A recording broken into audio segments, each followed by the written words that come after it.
give you a little story, and then I'll apply that to how you could do spiritual offerings. So I was the pastor at St. Joseph. And in St. Joseph, we have a school, St. Joseph School in West Tampa. And the kids wanted to give me a special gift for my birthday.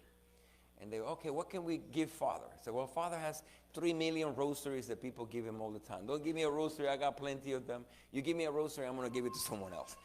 So whatever religious items, gifts you give me, I just continue to pass it on. I don't need much.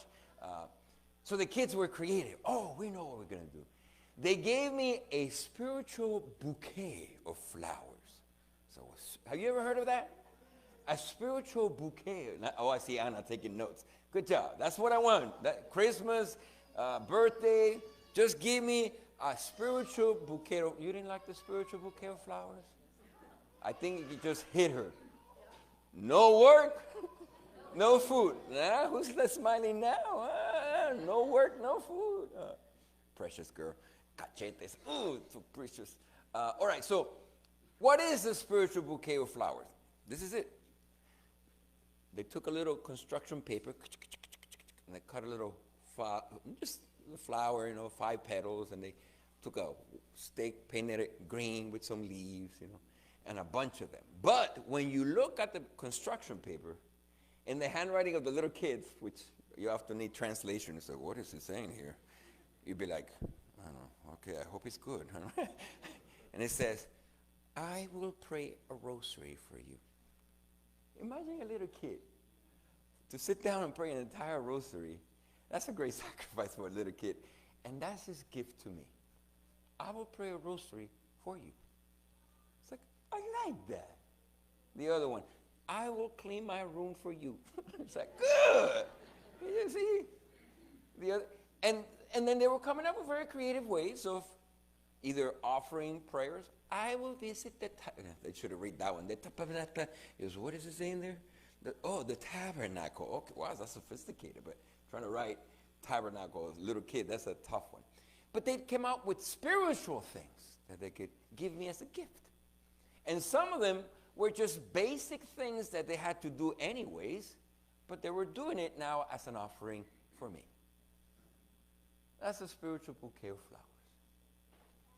Do you understand the concept now of spiritual offerings? Either prayers or just fulfilling your duties, your everyday duties. You don't have to be too creative, because I am confident that the Lord is giving you a cross for you to carry. That cross can be turned into roses. Your sufferings can be transfigured into offerings. What you already have to do, because it's your responsibility, and you've been asking the Lord to resolve it, to heal it, to take it away, and perhaps he hasn't. Could it be because precisely in that struggle, in that sickness, in that difficulty, he's giving you the context for spiritual offerings? Offerings that we bring together into the altar of the Lord, foreshadowing and anticipating what will be for all eternity. We lay it here because in doing so, we're demonstrating the love that we have for each other. Let it be corporal, let it be financially, let it be spiritual. And if you don't get everything I'm saying, it's very simple. You don't work, you don't eat.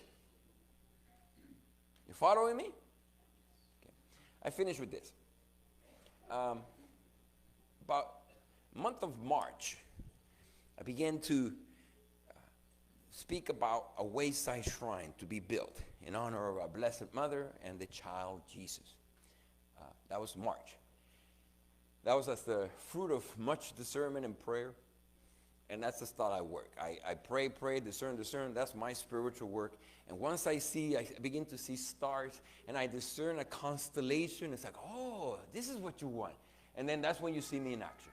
That's when I say, okay, people, let's do this, let's do that.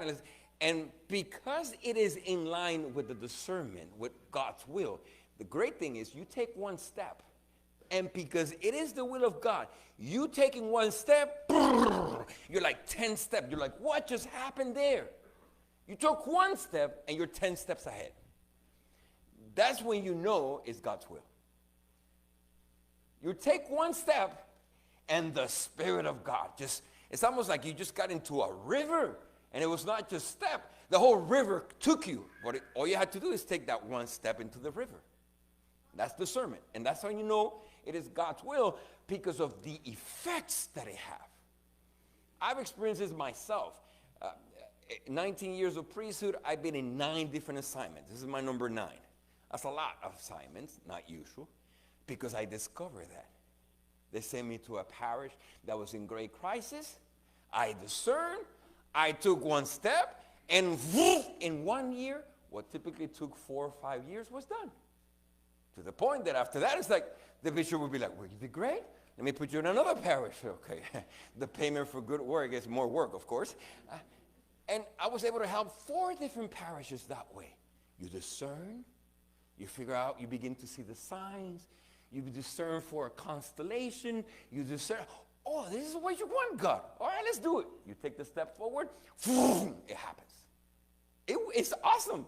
Because people look at you and say, wow, you're so Superman. If you only knew, I'm just discerning God's will and trusting and leading people into that journey. Well, think about it. It's been 3.5 years since my arrival here. Think of all the things we've been able to accomplish. My God, if we start speaking of them, it's only been 3 years. That's it. 3.5 years, not even a half. Why? That secret. You discern God's will. You take a step forward, and it carries you. And here's the great lesson in regards to this. I made the announcement of this on March, April, May, June, July, August, September, October, November. Okay. So I'm back at the prayer room. Lord, did I discern this incorrectly? Because it's not happening. And usually when it's your will, one step forward, it's done. What am I missing? The response I got from the Lord. It's not just a wall. And it's not going to happen until the people learn a very powerful spiritual discipline. So tell me more, Lord. What is this you're talking about? If all you have to do is build a wall, in the end, it remains just a wall. It is not a wall we want to build. It's a spiritual presence. It's the spiritual presence of our Blessed Mother and the child. I hope you're listening carefully to what I'm saying. Years from now, many people will judge us in accordance to if you understand what I'm saying and if you worked. And if you work, you will eat very well. Spiritually building a home for the Blessed Mother. And how is that done? With those spiritual offerings. Let each individual here offer a spiritual bouquet to our Blessed Mother. Lay it down in that wall. She will come. And it will be not just a wall.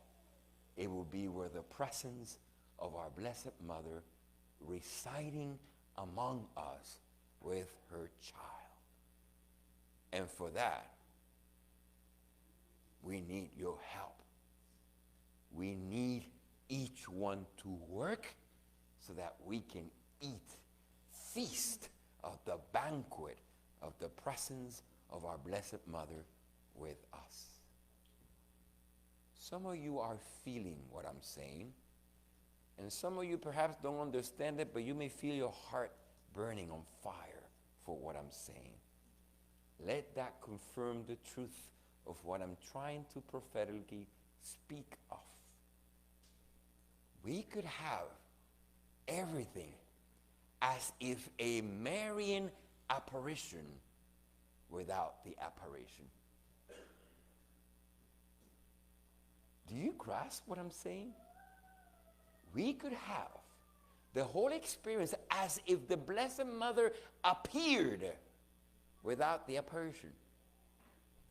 And the way to do that is with a spiritual bouquet of flowers.